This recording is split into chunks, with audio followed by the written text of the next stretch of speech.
Ewi, ewi, ewi, halo warga nobar dimanapun ikam lagi rebahan maupun lagi ngegulung ketiak. Kembali lagi bersama saya, Mang Tobi. Masih di channel yang sama, masih di kasur yang sama. Film yang hendak saya bahas kali ini baru saja rilis di Prime Video bikinan Amerika sana. Judulnya Sniper No Nation tahun 2026. Dibintangi Om Chad Michael Collins, Abang Ryan Robbins, dan Abah Tom Berenger yang umurnya udah 76 tahun. Mukanya kalem kayak kakek lagi berangkat pengajian subuhan, tapi begitu nempel skop di mata, bidikannya kayak algoritma TikTok yang kada pernah meleset. Kebetulan tadi pagi listrik di kosan saya mati dari subuh gara-gara hujan kemarin bikin gardu PLN korslet. Daripada saya bengong nungguin nasi liwet kada matang-matang, mending saya buka laptop pakai batteri sambil review film ini untuk warga nobar semua. So, tanpa berlama-lama lagi, siapkan mata, telinga, dan anu-anuan kalian semua. Seduh kopinya, gulung sarungnya, mari kita nonbar.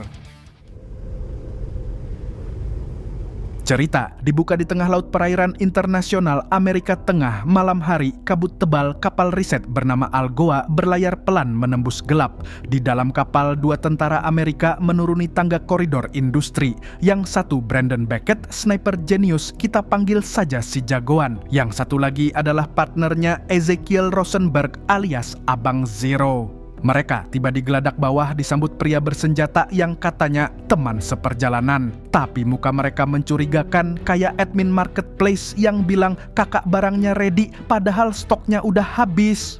Salah satu menodongkan pistol ke kepala Zero, perkelahian pecah, si jagoan dan Zero melawan tiga musuh sekaligus.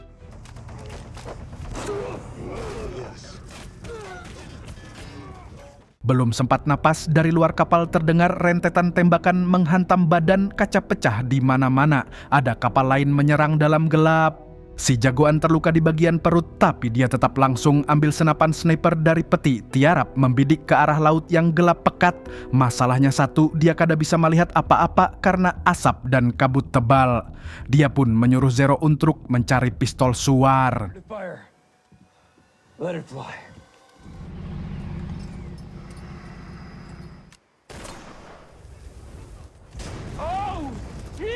Dan inilah saat istimewa si jagoan. Dia tarik peletuk satu kali menghantam mesin kapal musuh, ledakan besar menggelegar di permukaan laut. Setengah mati menembak buta masih kena. Kalau saya bidik nyamuk pakai sandal aja meleset, ini bidik kapal di laut malam pakai sniper kena tepat di mesinnya. Tapi belum sempat senang, si jagoan ambruk, kehilangan banyak darah.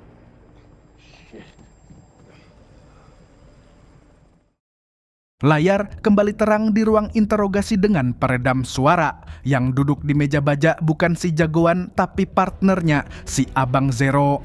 Di seberang berdiri pria berambut perak pakai jas namanya Devon Frost, mengaku cleaner dari pemerintah. Cleaner di sini bukan tukang bersih-bersih warung kopi kayak saya, tapi tukang bersih-bersih jejak operasi rahasia. Frost membuka percakapan dengan kabar yang lebih buruk dari notif tagihan listrik di awal bulan.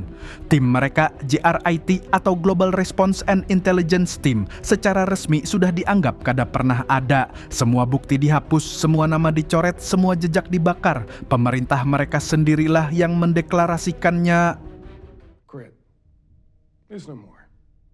Bukan cuman kada diakui, malah lebih parah. Si Zero ditangkap di bawah Undang-Undang Patriot, undang-undang yang seharusnya cuman buat teroris. Dan di film ini, mantan tentara yang abis bertaruh nyawa membela negara malah dicap teroris oleh negara sendiri. Mendengar ini saya jadi ingat soal seorang konsultan IT yang nangis di sidang sambil bilang, apa dosa saya bagi Indonesia? Ironi yang sama persis, beda profesinya aja. Pemerintah Amerika di bawah kepemimpinan yang pasti bukan Trump. Kasih alasan klise, ini taktik usang dari era Uni Soviet.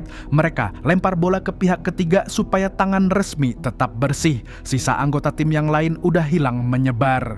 Hanya tersisa Abang Zero yang cukup nekat balik ke tanah air sendiri dan langsung dijemput dengan kantong hitam di kepala. Setelah dibawa naik mobil entah berapa jam, kantong di kepalanya ditarik kasar.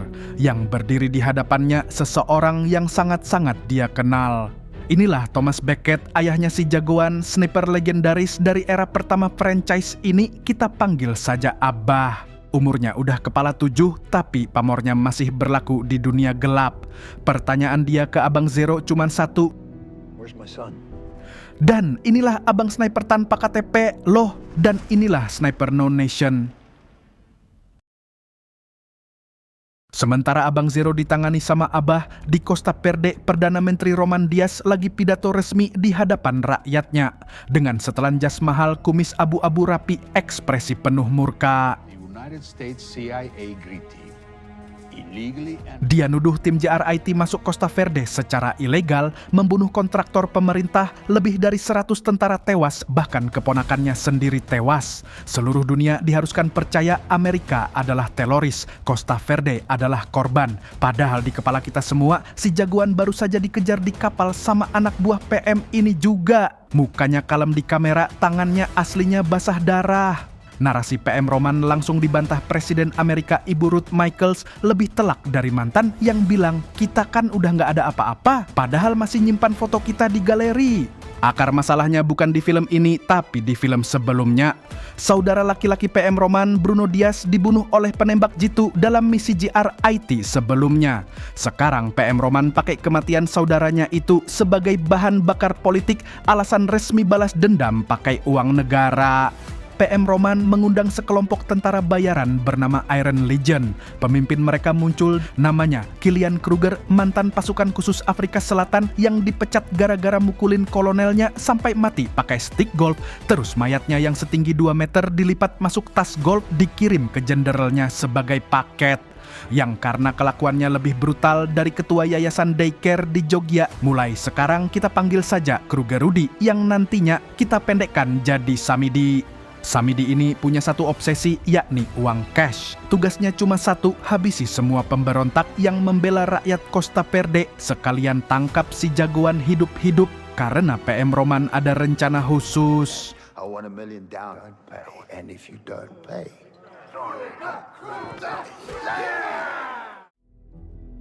Kepangkalan militer terbengkalai di perbatasan Amerika dan Costa Verde. Inilah base persembunyian si jagoan dan Abang Zero, di mana mereka sudah hampir putus asa, kadada tempat untuk pulang. Sampai tiba-tiba Abah sendiri muncul bersama Frost. There is no going home.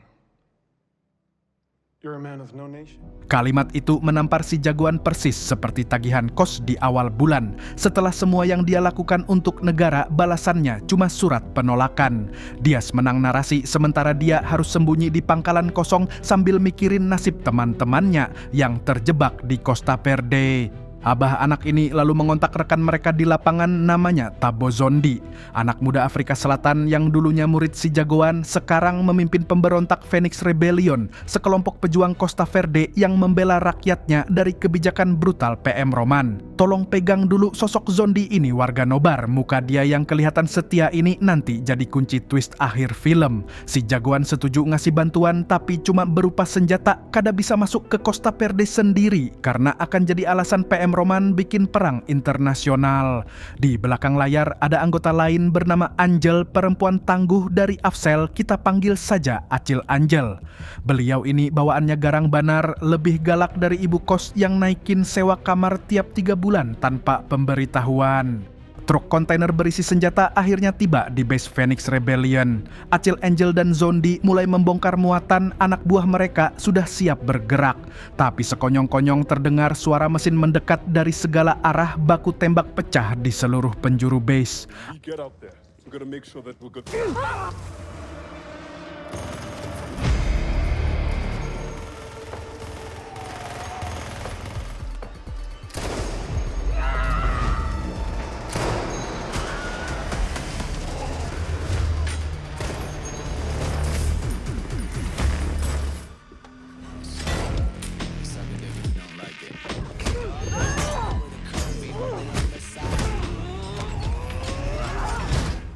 Iron Legion sudah tahu lokasinya. Lebih dari 50 anggota pemberontak tewas di tempat.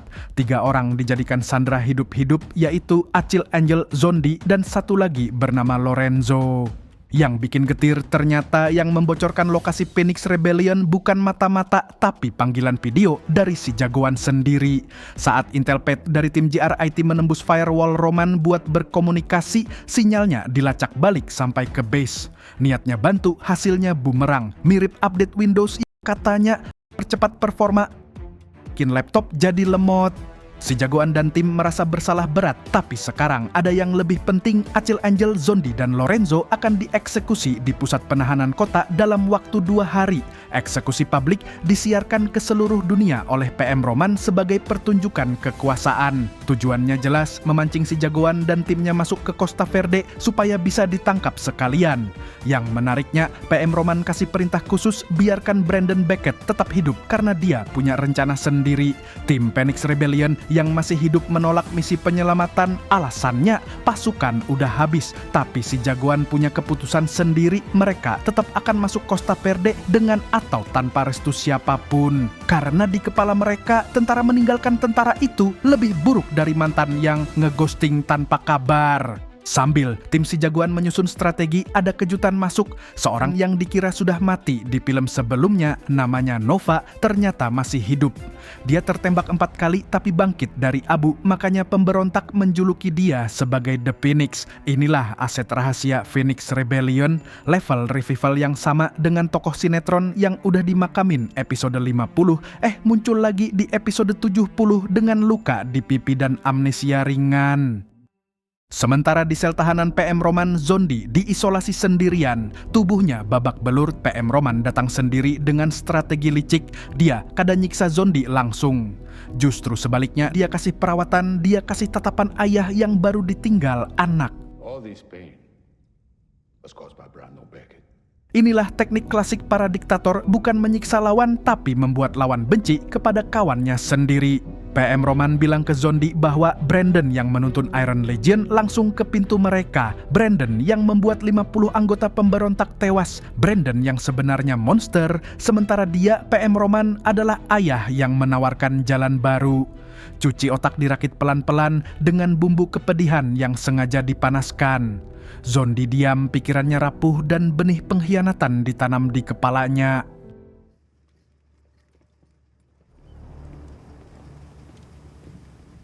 Hari eksekusi tiba. 3 sandera dimasukkan ke truk lapis baja, dikawal 2 SUV di depan dan 1 di belakang. Total 4 kendaraan melaju di jalanan Costa Verde menuju pusat penahanan. Di ruang kontrol Phoenix Rebellion, Nova bersama operator pintar bernama Skylar mulai membajak GPS kendaraan konvoy. Ini bukan hack abal-abal kayak video TikTok yang bilang cara hack wifi tetangga. Ini hack betulan. Konvoy dialihkan rutenya secara halus melewati bundaran, belok kanan, belok kiri. Sopir konvoy cuma manut tanpa sadar. Mereka digiring ke kawasan industri sepi, tempat 3 sniper Beckett Zero udah bersiap di posisi. Si jagoan ambil SUV terakhir, Abah ambil yang depan, dan Abang Zero ambil truk lapis baja di tengah. 3 sniper, 3 target, 1 hitungan mundur dari ruang kontrol Phoenix. Green light. Fire. 3 peluru meluncur bersamaan. SUV terdepan meledak dengan kobaran api. SUV terakhir hancur kena peluncur granat. Truk lapis baja terjebak di tengah kekacauan. Pasukan Iron Legion buru-buru keluar membalas tembakan, tapi kada tahu sniper mengintai dari mana. Setiap kali ada kepala muncul, kepalanya hilang. Di sini Abah unjuk gigi pentingnya legenda. Umurnya 70-an lebih, tapi tangannya sedingin es, bidikannya seakurat algoritma TikTok yang bisa nebak Ikam lagi pengen keripik singkong, padahal Ikam belum search apa-apa. 1 peluru 1 tumbang. Samidi yang ngintip dari balik truk lapis baja sampai panik telepon Cabrera minta bantuan. Drama tentara bayaran kelas internasional yang vibes-nya kayak chat WA grup keluarga rebut warisan.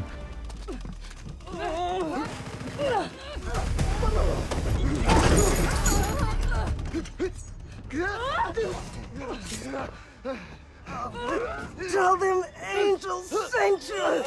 Di dalam truk lapis baja, Acil Angel kada mau diam. Dia loncat keluar dari truk, lari ke gang sempit.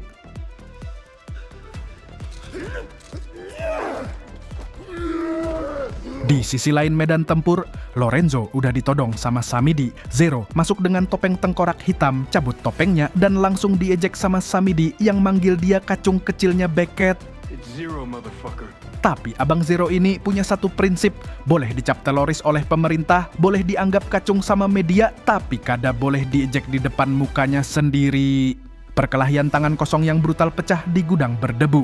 Mereka saling pukul, saling banting ke lantai.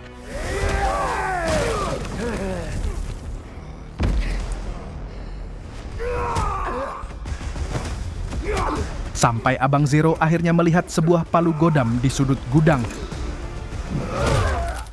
Dan Samidi yang tadinya sok kalem nyuruh anak buahnya menggantung lawan dengan stick golf, hari ini dia sendiri yang tewas di bawah palu godam. Karma nyusul lebih cepat dari kurir COD, Abang Zero pun kasih laporan singkat ke radio Kruger alias Samidi tumbang. Misi seharusnya udah selesai, Lorenzo selamat, Samidi mati, Iron Legion porak-poranda. Si jagoan, Abah dan Zondi yang baru dibebaskan naik ke minivan abu-abu menuju titik kumpul helikopter evakuasi. Zondi yang nyetir, si jagoan di belakang. Senyum kemenangan udah hampir merekah.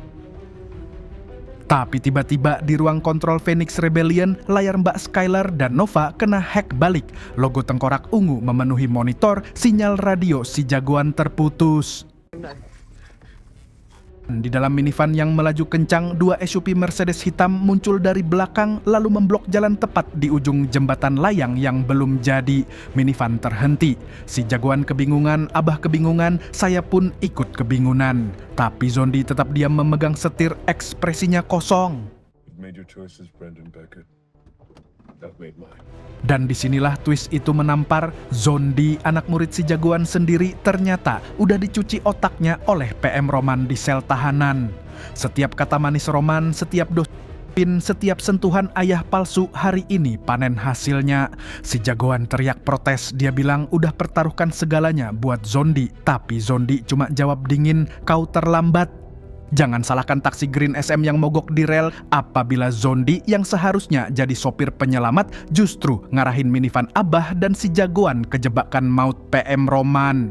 Kendaraan yang dipercaya membawa pulang malah jadi kendaraan yang bawa ke akhir. PM Roman turun dari SUV bersama anak buahnya bersenjata lengkap. Di dalam minivan, Abah sadar mereka udah ke pojok kalah jumlah. Dia ambil pistol dari tangan si jagoan supaya anaknya kada nekat. Lalu, Abah noleh ke anaknya mengucapkan kalimat terakhir. You're the best thing that ever happened to me. Semper Fi, kiddo.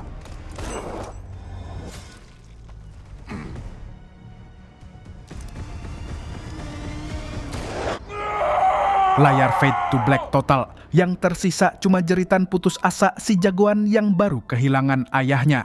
Inilah momen yang bikin gerimis di mata. Sniper legendaris yang dingin di medan tempur hari ini bicara pelan ke anaknya seperti ayah biasa yang kasih wejangan terakhir. Pesannya cuma satu, jangan menyerah dan ingat satu kata, Semper Fi. Cut. Ke ruangan yang sangat gelap, si jagoan ternyata berhasil ditangkap hidup-hidup, tubuhnya digantung dengan tali, lampu sorot menyilaukan wajahnya. Yang berdiri di hadapannya bukan PM Roman lagi, melainkan Zondi sendiri. Murid yang jadi musuh anak yang membunuh ayah figurnya. Dengan suara dingin Zondi menyapa, halo Brandon, kalimat yang sama persis dipakai Abah untuk sapa Abang Zero di awal film. Sekarang dipakai pengkhianat untuk mengejek korbannya. Lingkaran sempurna yang menyakitkan. Si jagoan dengan napas tersengal-sengal masih punya satu kalimat untuk Zondi. Only forever. I will end you, Tabo Zondi. Tamat. Ya warga nobar, ini film ternyata cliffhanger ke part 2. Jadi nasib si jagoan bakal lanjut di film berikutnya yang katanya udah selesai syuting. Sambil nungguin film keduanya, kita coba cerna pesan dari film yang udah kita tonton ini. Ending yang cukup membeketkan karena seluruh keluarga Beckett bener-bener kena imbasnya. Abah meninggal, anak ditangkap, dan murid jadi musuh. Bumbu drama yang bikin saya pengen marah-marah ke layar laptop. Pesan yang bisa Anda ambil dari film ini ada satu, yaitu narasi siapa yang pegang mikrofon. Itu yang menentukan siapa pahlawan dan siapa kriminalnya. Si jagoan dan timnya udah berkorban nyawa membela kepentingan negaranya. Tapi karena pemerintah butuh kambing hitam, mereka berubah jadi teroris cuma dalam hitungan jam. Padahal kelakuannya sama, niatnya sama. Yang berubah cuma narasi. Ini bukan cuma cerita film, baru-baru ini ada konsultan IT di Pengadilan Tipikor Jakarta yang nangis di sidang sambil bertanya, apa dosa saya bagi Indonesia? Beliau dituntut 22 tahun penjara, padahal pejabat eselon yang punya wewenang eksekusi tuntutannya cuma 6 tahun. Yang mikrofonnya pegang siapa, narasi yang dibangun seperti apa, hasilnya bisa jauh benar bedanya. Sama seperti si jagoan di film ini, profesional yang bantu negara, balasannya dicap buruk. Yang mencap orang lain teroris belum tentu pahlawan, yang dicap teroris belum tentu kriminal. Apalagi kalau pertanyaannya berbalik, siapa sebenarnya yang untung di balik narasi itu? Saya Mang Tobi, mewakili jajaran warung kopi yang bertugas, mengucapkan terima kasih dan sampai jumpa di video selanjutnya. Burung Kuntul pamit undur diri.